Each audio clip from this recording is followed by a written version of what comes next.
사복음서를 보면 예수님의 사역들이 자세히 설명이 되어져 있습니다.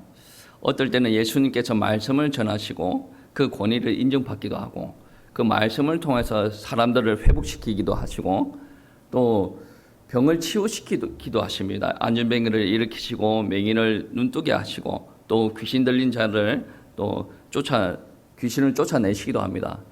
우리는 이 말씀을 대할 때 예수님의 말씀이구나 이렇게 대하면 그렇게 은혜가 되지 않을 것 같습니다.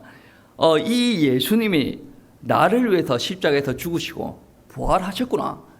지금 나의 구주가 되셔서 내 안에 함께 계시고 나와 동행하시구나. 이러한 믿음이 있으면 참으로 감사합니다.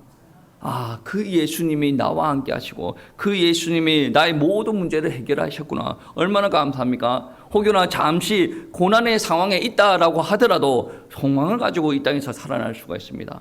예수님은 그 누구와 비교할 수 없는 능력을 행하셨고 사역들을 행하셨고 이 땅에서 단 한 명만 그러한 사역들을 감당을 할 수가 있는데 예수님을 제대로 바라보지 못한 사람들은 어떻게 표현을 하냐면 선지자 중에 하나다. 그리고 어떤 사람은 진례 요한이다. 오늘 본문 말씀에 헤롯이 많이 나오는데 헤롯이라는 사람은 진례 요한과 관계가 좀 있었어요. 어쩔 수 없이 어떻게 말하면 자기 실수죠. 진례 요한의 목을 베기도 하는데 그는 예수님의 이야기를 듣고 어떻게 생각을 하냐면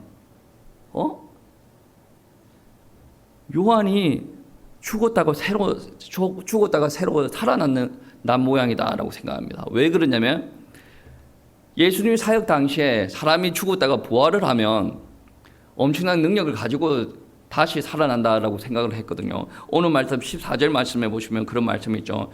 예수님의 소문이 퍼집니다. 그 소문이 헤롯에게까지 전달되어지는데 14절 말씀에 보시면 이에 예수의 이름이 드러난지라 헤롯 왕이 듣고 이르되 이는 진례 요한이 죽은 자 가운데서 살아났도다. 그러므로 이런 능력이 그 속에서 일어나느니라 하고 16절 말씀에 보시면 헤롯은 듣고 이르되 내가 목벤 요한 그가 살아났다 하더라 라고 이야기를 합니다. 예수님 보고 다시 살아난 요한이라 라고 이야기를 하는 거죠. 여러분 오늘 성경 말씀에 헤롯이다라는 헤롯에 대해서 너무나도 자세하게 설명이 되어져 있는데 성경에서는 헤롯 왕에 대해서 많이 등장합니다. 헤롯 왕을 많이 설명을 하고 있는데 예수님이 태어났을 때도 헤롯이 등장합니다. 동방박사가 헤롯 왕한테 가가지고 이런 이야기하죠. 유대인의 왕이 태어났다. 그가 어디 있느냐? 그러한 장면들이 설명이 되어져 있습니다. 근데 헤롯 왕이 그 말을 듣고 내가 왕인데 유대인의 왕이 다시 태어났다고? 그러면서 이제 태어난 왕을 잡아 죽이기 위해서 2세 미만의 유아를 다 죽이도록 명령을 하죠. 근데 그 헤롯은 오늘 본문의 헤롯이 아닙니다. 그 예수님을 잡아 죽이려고 명령했던 그 헤롯이 사마리아의 여인과 결혼해서 아들을 여러 명 낳는데 그 아들 중에 하나가 오늘 본문에 나오는 헤롯 안티바스라는 왕입니다. 오늘 나오는 헤롯은 요한과 각별한 사이죠. 오늘 말씀 한번 합독하시겠습니다. 마가복음 6장 20절 말씀 우리 다 같이 합독하시겠습니다. 헤롯이 요한을 의롭고 거룩한 사람으로 알고 두려워하여 보호하며 또 그의 말을 들을 때 크게 번민을 하면서도 달갑게 들음이르라. 아멘. 헤롯은 요한 하나님의 종에게 의롭고 거룩한 사람이라 라고 느꼈다라는 겁니다. 대부분 많은 사람들은 겉모습을 바라보고 판단하지 않습니까? 겉모습이 좋지 못하면 선한 것을 행하더라도 멸시를 하고 헌신적인 자세를 취한다고 하더라도 가소롭게 생각합니다. 왜? 그의 겉모습이 보잘것이 없으니까. 그게 바로 양심이 마비된 사람들의 상태입니다. 겉모습과 상관이 없이 그 사람이 거룩한 모습을 취하고 있으면 거룩하게 대해야 됩니다. 헌신된 모습을 취하고 있으면 그 사람은 헌신된 사람으로 바라봐야 돼요. 근데 거룩한 모습이 겉모습을 통해서 다운그레이드 되는데 격화시킨다라는 말입니다. 원래 거룩한 모습이 거룩하지 않은 것처럼 이야기가 되어지고 헌신된 모습이 헌신되지 않은 모습처럼 보여지기 시작한다는 거예요. 요한복음 1장 말씀에 보시면 그런 말씀이 있죠. 요한이 선지자도 아니고 그리스도도 아닌데 어찌 왜 진례를 주느냐. 헐뜯고 공격을 하는 장면이 나옵니다. 맞습니다. 요한은 하찮은 사람입니다. 여러분 성경책에 보시면 요한이 잘 나가는 사람들이 먹는 음식, 입는 옷을 입지 않았습니다. 나타의 털로 만들어진 옷을 입었고 메뚜기를 먹었습니다. 그러면 보면 다 겉모습을 보면 하찮은 사람이에요. 그런데 이 헤롯이 이 하찮은 요한을 보고 두려워하였다라고 이야기를 합니다. 이 왕이 왜 하찮은 보잘것없는 요한을 보고 두려워하였는지 아십니까? 요한의 권위가 하나님으로부터 나오는 거예요. 헤롯이 하나님을 믿는다라고 말하기는 어렵습니다. 그런데 이 요한이 하나님의 말씀을 믿는 사람이에요. 하나님의 영으로 충만한 사람이에요. 근데 그 요한이 하나님의 말씀을 믿기 때문에 그의 삶 또한 하나님의 말씀에 순종하는 삶을 살았습니다. 그리고 그러한 말씀을 사는 요한이 하나님의 말씀을 있는 그대로 전달을 하니 이 권위 있고 나름의 지위 있는 헤롯이다라고 하더라도 이 요한의 말을 두려워할 수밖에 없는 거예요. 그가 설령 하나님을 믿지 않는다라고 하더라도 그러했다라는 말씀입니다. 참 그는 대단한 사람 아닙니까, 헤롯은? 그런데도 요한을 두려워했다. 요한은 거룩함이 있었고 의가 있었다라고 이야기를 합니다. 근데 세상 사람들은 거룩함 좋은 거 아니야. 정의 좋은 거 아니야. 그런데 추상적으로 이렇게 거룩함을 이야기할 때는 너무나도 좋은데 자기에게 그 거룩함이 드러나게 달아라라고 이야기하면 부담감을 느낍니다. 사회는 정의를 이야기해야 되지 않습니까? 교회도 정의를 이야기해야 되지 않습니까? 너도 정의를 해야 되지 않겠습니까? 그러면 이제 사람들은 부담스러워합니다. 여러분도 잘 아시지 않습니까? 교회 다니는 사람들 중에 거룩을 요구하는 사람들이 많이 있습니다. 목사는 이래야 되지 않습니까? 장로도 이래야 되고 성도는 이래야 되고 그런데 나는 그렇죠. 거룩함이 좋은 건 압니다. 그런데 정의, 거룩함이 나에게 구체적으로 적용이 되어져서 그게 드러나는 것을 사람들은 거부합니다.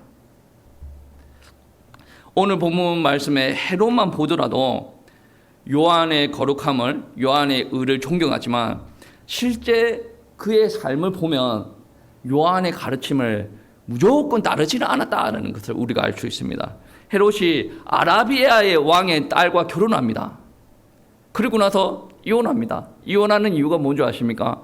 못생겨서 이혼합니다. 못생겨서 이혼을 하고 난 다음에 딸을 낳고 잘 살고 있는 이복 동생의 아내 헤로디아와 결혼합니다. 오늘 본문 말씀 헤로디아가 자주 나오는데 지금 오늘 본문 말씀에서는 이 헤로디아가 헤롯 왕의 아내가 되어져 있는 거예요. 그런데 헤롯의 아내가 되어지기 전에 이복 동생의 아내가 되어져 있던 헤로디아입니다. 그리고 나서 딸아이까지 낳았던 사람이에요. 왜 이 헤로디아라는 아줌마를 자기 아내로 모시냐면, 받아들이냐면 이 여자가 절세미연이었어요. 기준이 뭡니까? 이혼하는 기준이 요즘 말하는 성격 탓도 아닙니다.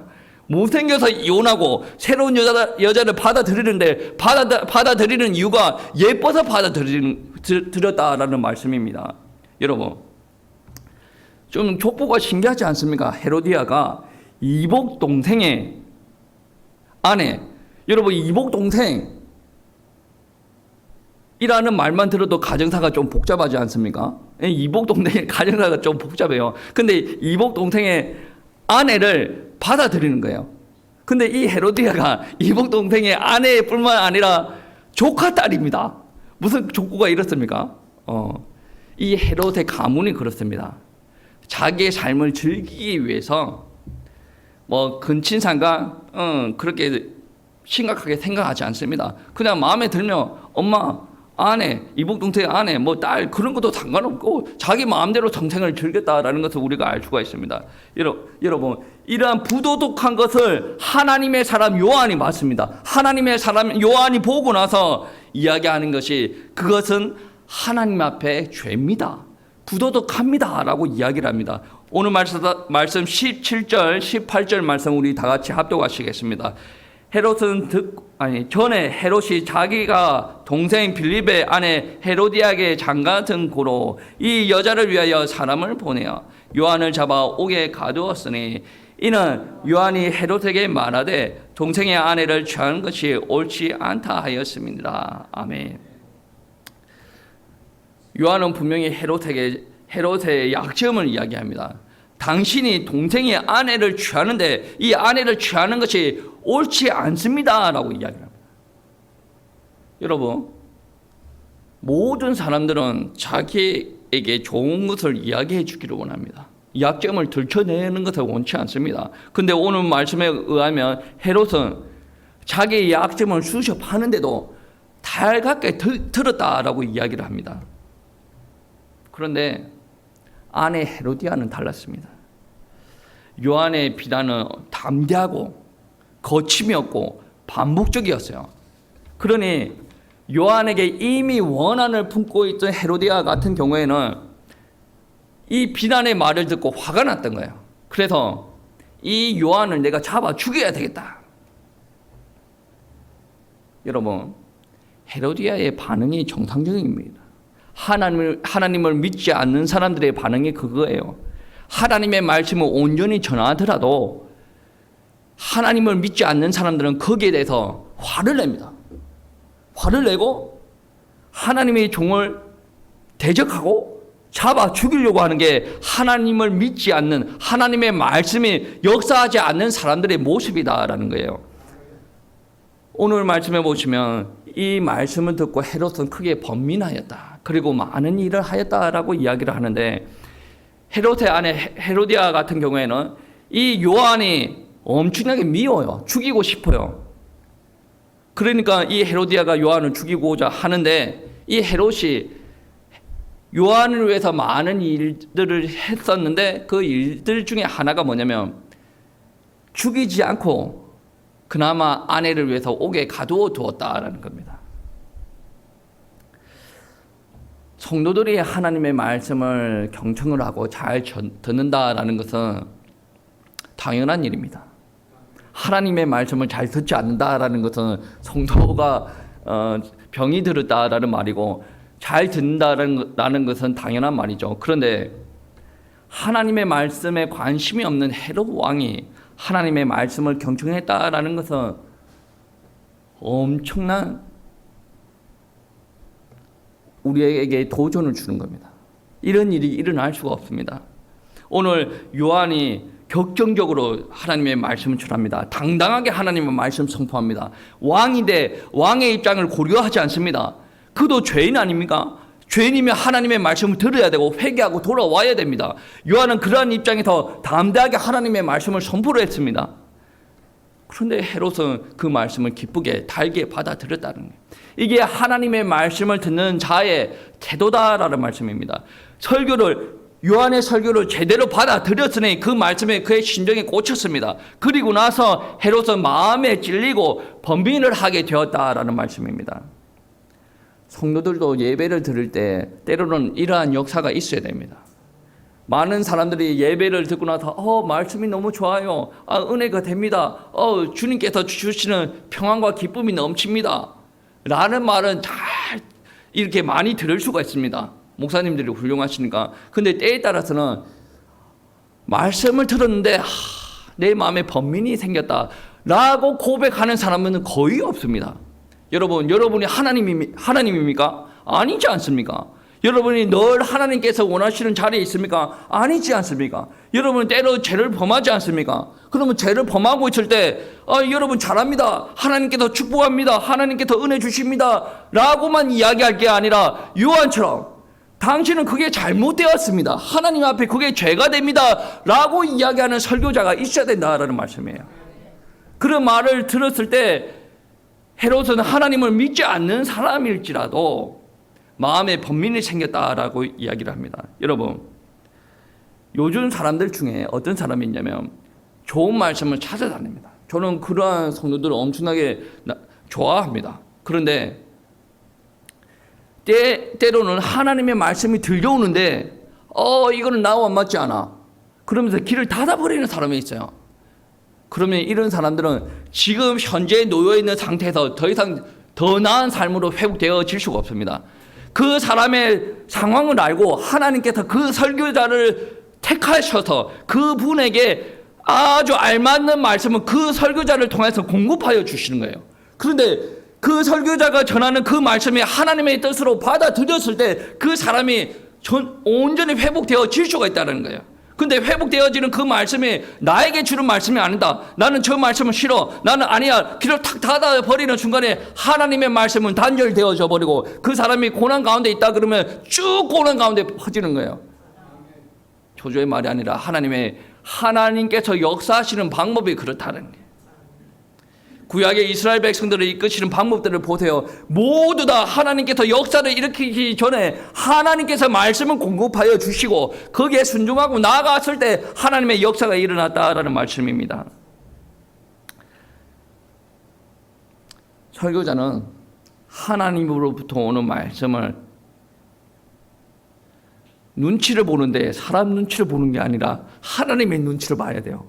왜냐하면 내가 하나님의 말씀을 내 마음대로 해석해서 전달하는가? 그러면 하나님께서 싫어하시겠죠. 그러면 하나님의 말씀을 온전히 전해야 됩니다. 이러한 임무가 바로 설교자의 임무라는 요한이 그러한 임무를 감당을 하였다라는 겁니다. 그러면 어떠한 것을 기대를 할 수가 있냐면 마음에 안 드는 사람들은 길을 닫아버리겠지만 하나님께서 주시는 온전한 말씀을 전달을 했을 때는 한 명이라도 그 말씀을 듣고 변화가 되어지는 역사가 일어날 수가 있다라는 말씀이에요. 하나님께서는 야 설교자야 이 사람을 이해하는 것은 중요한데 너는 이래 해가지고 네가 원하는 대로 전해라 그런 걸 원하지 않습니다.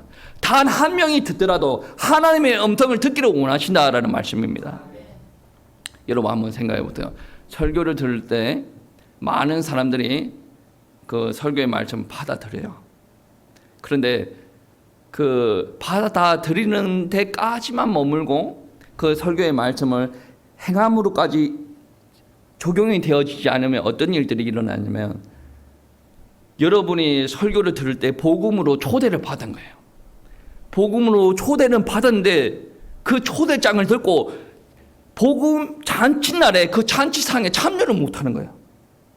그러니까 중간에 서 있는 초대장을 전달하는 설교자는 어떻게 해야 됩니까? 자기 생각과 자기 이념을 전달하는 것이 아니라 있는 그대로 전달해야 돼요.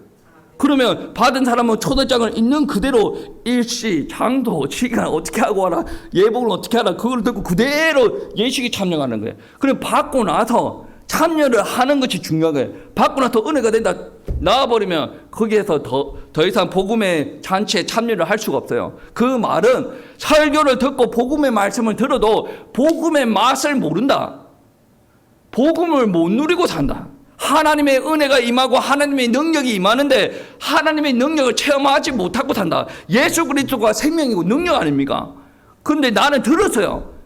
듣고 나서 현장에서 내가 순종하고 내 마음에 온전히 그 말씀을 받아들였을 때 내 마음에서 내 현장에서 살아나는 역사가 일어난다는 거예요. 근데 받고 나서 거기에 머물러 버리면 말씀을 쫓아가지 않으면 하나님의 능력을 체험하지 못한다라는 말씀입니다. 헤롯이 하나님을 믿지 않는 사람인데 요한의 설교를 듣고 마음이 번민하여서 나름의 행동을 하였다라는 것은 오늘날 신앙생활을 하고 있는 저와 여러분에게 큰 도전이 되어지는 대목들입니다. 왜냐? 우리는 하나님을 믿는다라고 하면서 순간순간 길을 닫아버리는 경우가 많이 있고 길을 열어도 이거는 안 돼라고 단정을 하는 부분들이 너무나도 많이 있지 않습니까? 헤롯이 이런 좋은 장점을 가지고 있었어요.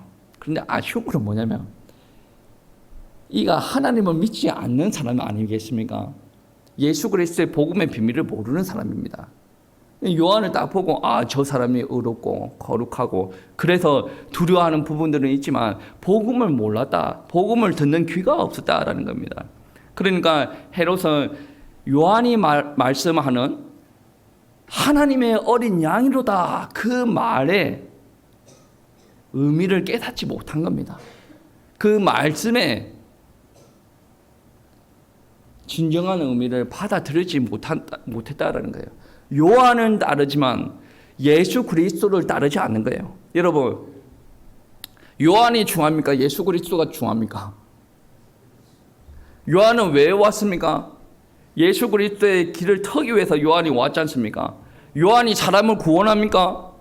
구원하지 못해요. 예수 그리스도가 죄인을 구원한다라는 거예요. 그러니까 여러분, 설교자가 인격적으로 훌륭하고 여러분에게 잘해주고 여러분 설교자를 사랑해도 됩니다. 그런데 설교자만 바라보고 설교자를 사용하시는 하나님과 그의 능력을 바라보지 못한다 그러면 여러분이 헤롯과 동일한 사람이에요.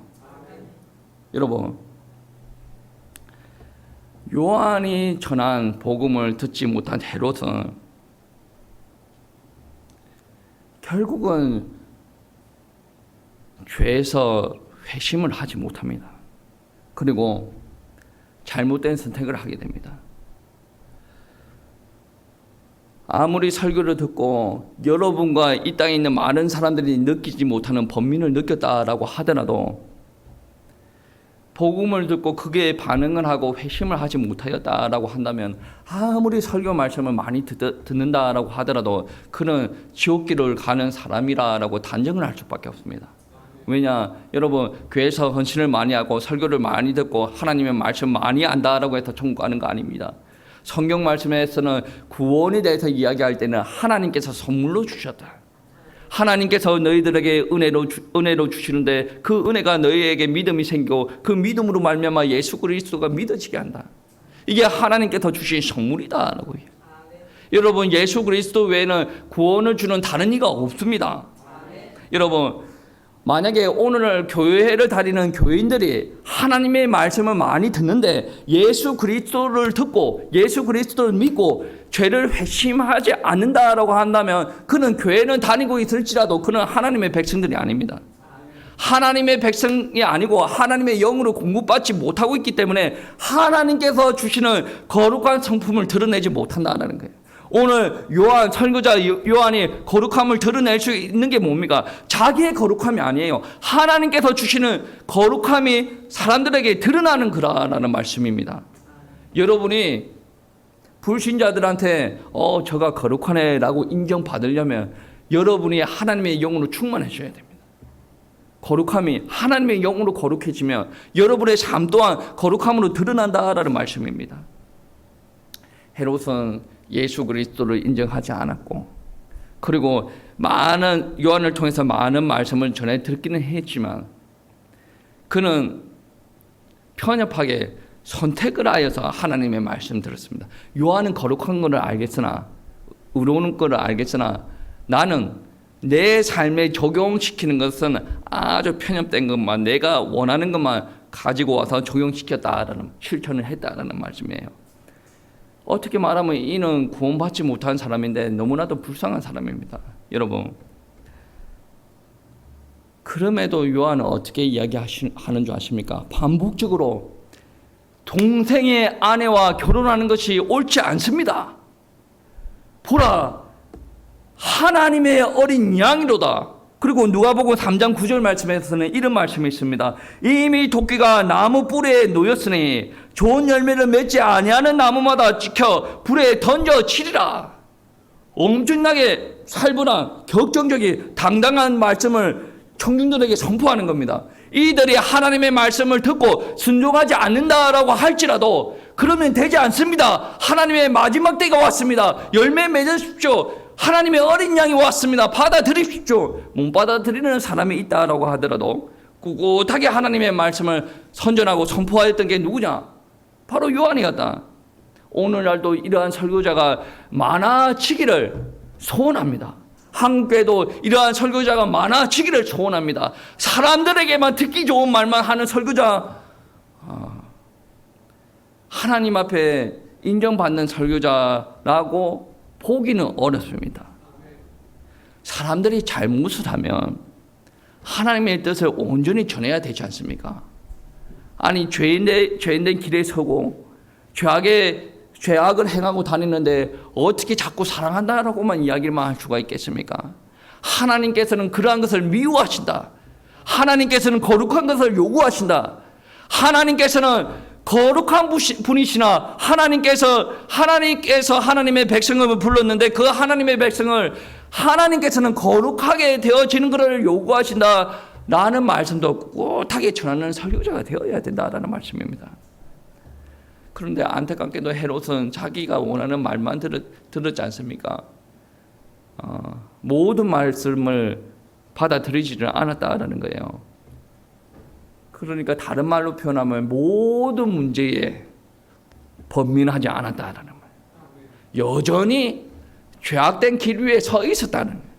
이거는 요한의 잘못이라기보다는 헤롯에게 하나님의 은혜가 임하지 않았고 헤롯이 자기가 그렇게 선택을 하였다라는 말씀입니다. 요한이 헤로디아의 결혼과 문제를 삼고 있었습니다. 그럼 헤로디아는 당연히 안 좋게 생각하겠죠. 헤로디아가 헤롯에게 와가지고 이런 말을 합니다. 왕이시여, 저 요한이라는 작자를 그대로 내버려 두실 겁니까? 계속 예쁜 아내가 그렇게 이야기하니까 헤롯이 요한을 감옥에 가두는 일을 범하게 되는 거예요. 분명히 하나님의 말씀을 들었을 때 마음이 찔리고 번민했던 사람인데 그에게 하나님의 은혜가 임하지 않고 그가 하나님의 백성이 되어지지 않으니 결국엔 하나님께서 원하시는 행동들을 하지 않고 사람 기준으로 행동하고 나아갔다라는 것을 우리가 알 수가 있겠습니다. 그리고 그는 마지막에는 극단적인 선택도 합니다. 어떤 선택을 하였는지 우리가 21절 말씀부터 24절 말씀까지 우리 한 목소리를 읽어보시겠습니다. 마침 기회가 좋은 날이 왔으니 곧 헤롯이 자기 생일에 대신들과 천부장들과 갈릴리의 귀인들로 더불어 잔치할 때 헤로디아의 딸이 친히 들어와 춤을 추어 헤롯과 그에 함께 앉은 자들을 기쁘게 한지라. 왕이 그 소녀에게 이르되 무엇이든지 내가 원하는 것을 내게 구하라. 내가 주리라 하고 또 맹세하기를 무엇이든지 내가 내게 구하면 내 나라의 절반까지라도 주리라 하거늘. 그가 나아가서 그 어머니에게 말하되 내가 무엇을 구하리이까? 그 어머니가 이르되 침례 요한의 머리를 구하라 하니. 아멘. 원래 헤로디아는 침례 요한을 죽이고 싶었어요. 근데 그나마 양심이 살아있는 헤롯이 죽이지 않고 감옥에 놔두었습니다. 그런데 오늘 본문 말씀해 보시면 헤로디아가 목을 베어 오라라고 요구를 하는 거죠. 여러분, 헤롯은 그나마 양심이 있었기 때문에 양심이 찔리고 그렇게 했지 않습니까? 그런데 욕심을 관리를 못하였기 때문에 죄악된 길에서 벗어나지 못한 거예요. 여러분, 죄인이 욕심을 가지는 거 당연하지 않습니까? 인간이 욕심을 가지는 거 당연합니다. 재물에 대한 욕심이 재물욕이에요. 그렇죠? 명예에 대한 욕심을 가지기도 합니다. 명예욕이죠. 그리고 우리가 먹는 것을 막 욕심내기도 하죠. 그거는 우리가 식욕이라고 하죠. 우리가 성적인 것에 욕심을 가지기도 합니다. 그걸 바로 성욕이라고 합니다. 어떻게 보면 이렇게 욕심을 가지는 것이 자연스러운데 이것이 절제가 되어지지 않으면 죄로 연결된다라는 것을 우리 성도님들 명심하시기 바랍니다. 헤롯이라는 사람은 그나마 양심이 살아있었는데 성욕을 주체를 하지 못했어요. 1세기 문헌에 보시면 어떤 이야기가 있냐면 헤롯이 섹스 파트너를 계속 바꿔가지고 잠자리를 한 거예요.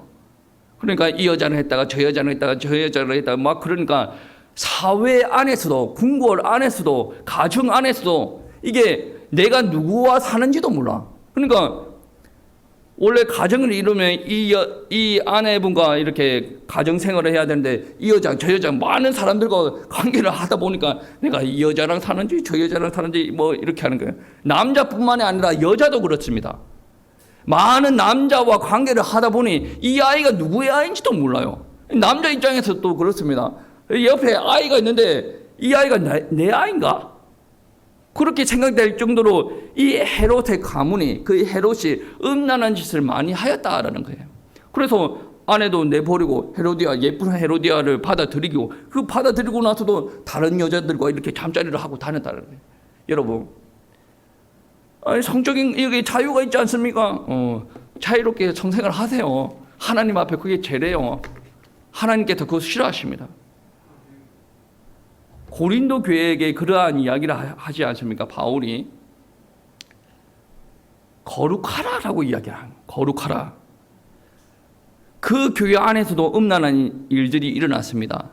가정 안에서도 함부로 이 사람과 저 사람과 막 잠자리를 하는 일들이 일어나. 그 잠자리를 함부로 하는 사람들끼리 또 교회 안에 모여져 있는 거예요.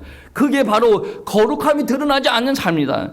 아니, 고린도 교회 성도들이 복음을 받고 성령을 받았는데 잘못된 가르침으로 그렇게 해도 된다라고 가르침을 받은 거예요. 그런데 복음이라는 것은 그렇게 이야기하고 있지 않습니다. 하나님의 영으로 충만하게 받은 사람들은 거룩한 모습이 드러나는 거예요. 우리 삶에서도 거룩이 드러나게 되어져 있다는 거예요. 아, 이 여자는 잠자리, 저 여자는 이 남자, 저 남자. 이게 뭐 사람입니까? 짐승입니까? 하나님의 은혜가 제대로 임하지 않았다 그러면 이해가 되어지는 영역들입니다. 그러나 성경 말씀은 그거를 원하지 않습니다. 이렇게 잘못된 성욕을 주체를 하지 못하니 결국에 잘못된 선택을 하고 헤로디아를 통해서 이제 요한을 죽이는 일까지 일어나지 않습니까? 그리고 이 헤롯은 명예욕이 엄청나게 강한 사람이었어요. 자기가 명예욕을 인정을 받고 싶어가지고 자꾸 허영심에 붕붕 떠가지고 막 사람들한테 허언을 남발하기도 하죠. 헤로디아의 딸인데 헤롯의 딸은 아니죠. 지 딸은 아니에요. 헤로디아의 딸이 춤을 추니까 뭐 잔치날에 춤을 추니까 너무나도 아름다워가지고 항원을 해서 소원을 한 개 이야기해봐라. 내가 다 들어줄게라고 이야기를 합니다. 그러면서 하는 말이 그런 말이 있어요. 23절에 보시면 또 맹세하기를 무엇이든지 내가 내게 구하면 내 나라의 절반까지라도 주리라 하거를. 뻥이에요, 뻥. 이건 뻥입니다. 왜 뻥이냐? 줄 수 없는 것을 준다라고 이야기하니까 뻥이지 않습니까? 그 나라의 절반을 줄 수 있는 위치에 있지도 않습니다. 그 당시에 그 당시에 이스라엘 누가 장악을 하고 있었습니까? 로마가 장악을 하고 있었어요. 그리고 헤롯이 통치하고 있었던 땅은 이스라엘의 4분의 1밖에 되지 않습니다. 자기가 통치하고 있는 땅을 다 주더라도 이스라엘의 4분의 1밖에 되지 않는데 무슨 2분의 1 소리가 나옵니까? 그리고 그 지역에 로마 총독이 자리 잡고 있었어요. 로마 총독이 자리 잡고 있다라는 말은 자기가 자기 마음대로 못하는 거예요. 그러니까 허세에 쩔어가지고 내가 다 해줄게 그렇게 이야기하고 있는 거란 말이에요. 어떻게 보면 헤롯이 대단한 위치에 올라와 있지만 바지 사장이에요. 자기 마음대로 결정할 수 있는 위치가 아니라 말입니다. 그런데 허세를 부리면서 이 나라의 절반까지라도 내가 주겠다. 명예욕에 쩌들어서 성욕에 쩌들어서 자기 인생을 망치는 말을 하고 망치는 선택을 하게 되었다라는 겁니다. 결국 이런 일로 말미암아 침례 요한을 죽이는 일까지 벌어지지 않습니까? 여러분, 육신적인 욕심을 절제하지 못하면 문제는 항상 생깁니다.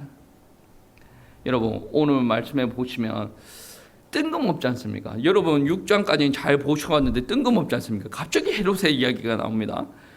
6장 13절 말씀에 보시면 제자들이 예수님의 명령을 따라 현장에 나가서 말씀 전하고 병 고치는 일들이 일어납니다.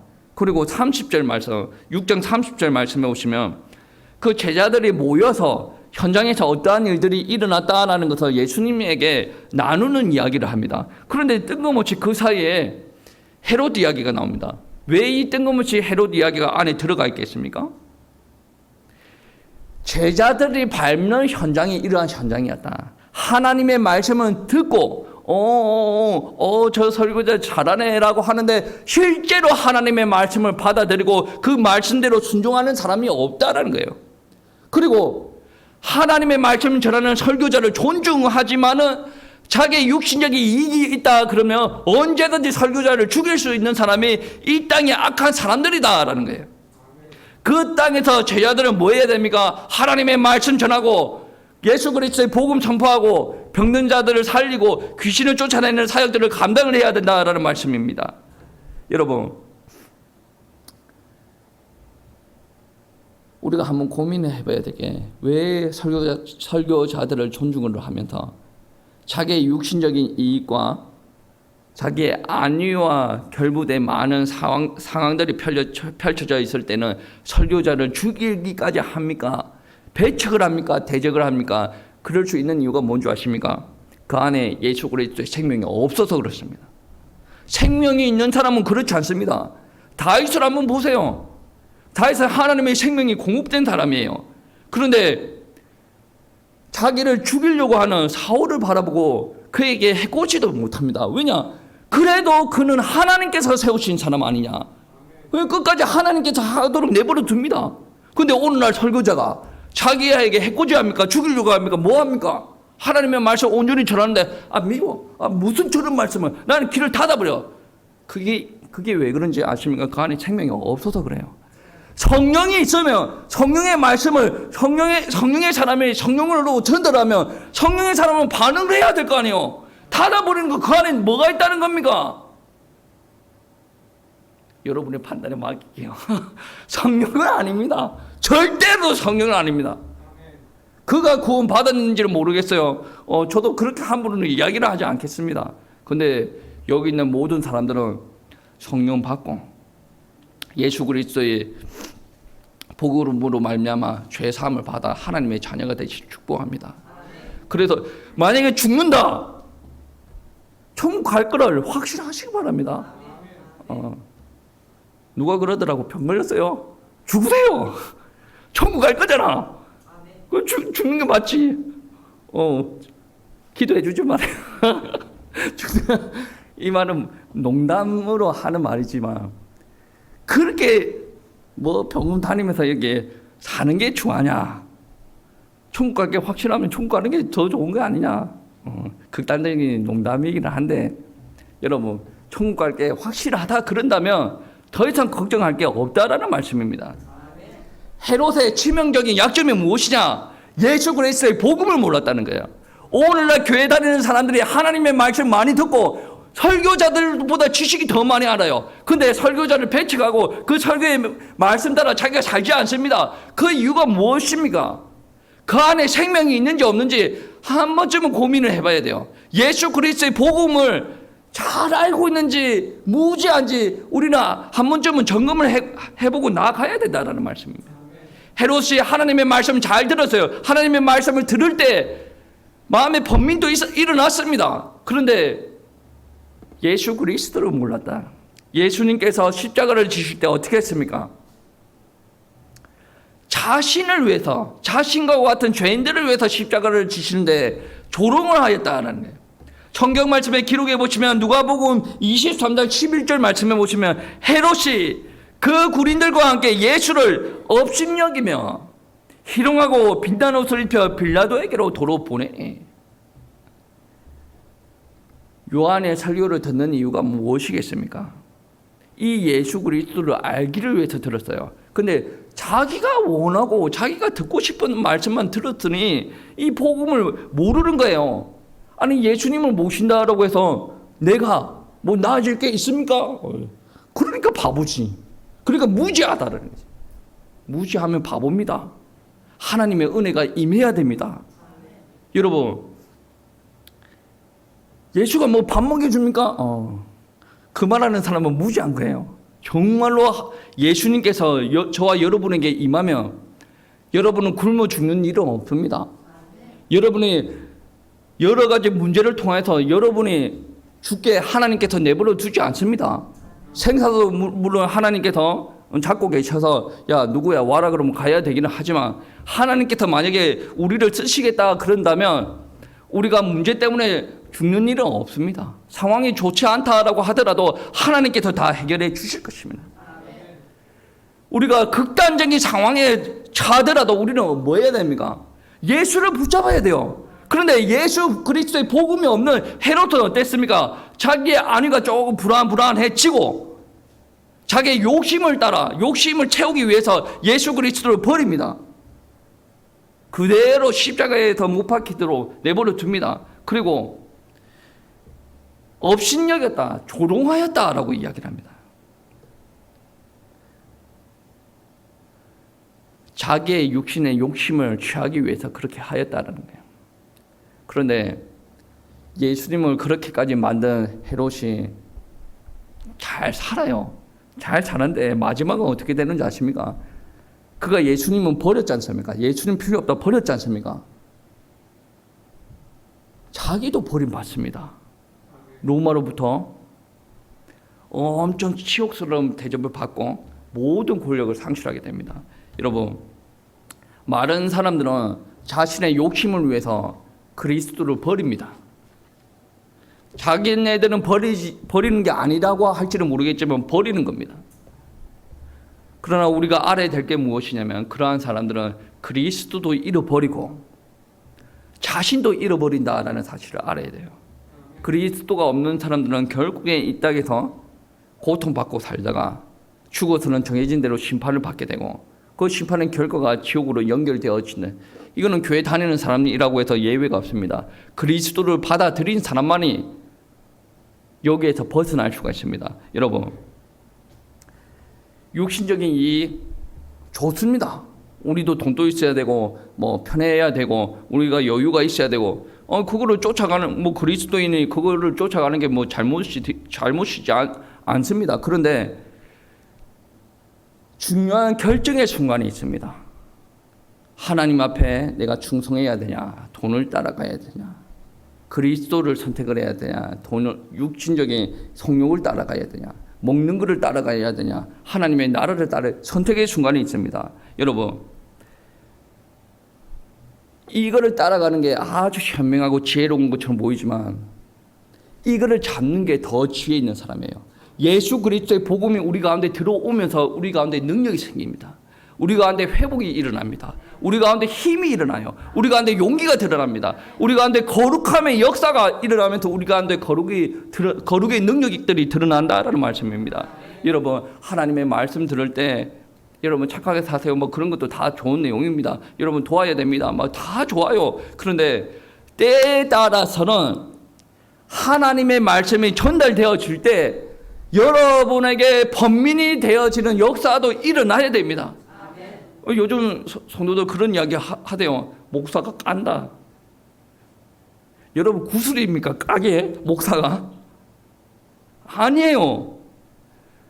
깐다라고 귀를 닫고 있지 말고 번민하시길 바랍니다.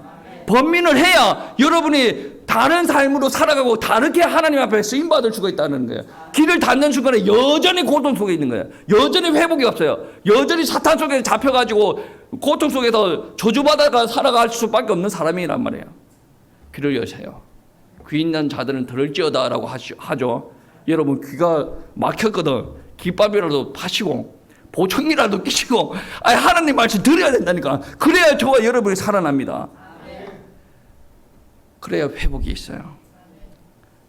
하나님은 우리를 쓰시기를 원하십니다. 우리가 한 명이 바뀌어졌을 때 우리가 하나님의 말씀을 번민하든 기쁨으로 받아들이든 행복으로 평안으로 받아들이고 이 말씀을 쫓아갈 때, 말씀은 무엇입니까? 하나님의 뜻 아닙니까?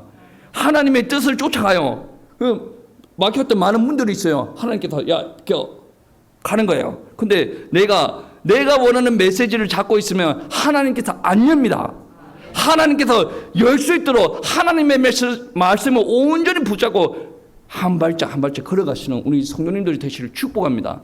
그리고 그 속에서 하나님의 능력을 체험하시고 하나님과 함께 하시는 기쁨도 누리시기를 축복합니다.